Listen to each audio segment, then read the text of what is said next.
Alright, so I think I'm recording. Let's take a look at this problem number 19. This is referred to as the difference quotient. Those of you that are going to take a calculus class in your future, when you're introduced to a concept called a derivative, they will talk about this difference quotient in a lot more detail. So for us,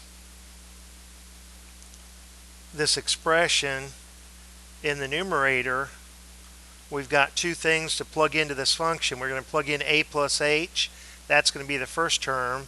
Then we're just going to plug in a. This is being divided by h. So this first term, well, what does this function do to the input? It creates a subtraction problem.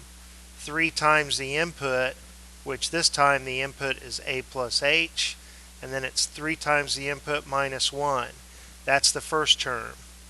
That, if you evaluate this function at a plus h, that's what you get. Then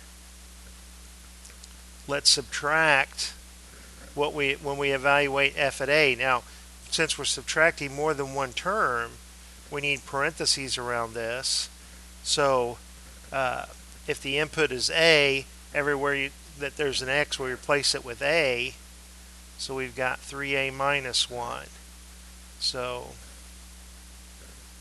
this f evaluated at a, and like I say, we're subtracting those.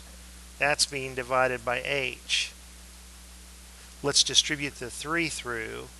3a plus 3h minus 1. Let's distribute the negative sign through. Minus 3a plus 1 divided by h.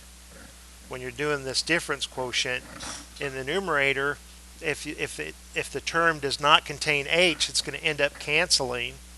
This 3a doesn't have an h. I know there's going to be a minus 3a somewhere. This negative 1 does not have an h. I know that there's going to be a positive 1 somewhere.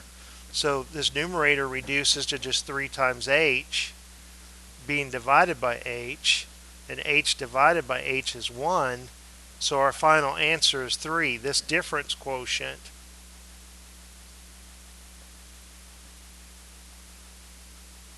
when you evaluate it using this function, you just get the value 3.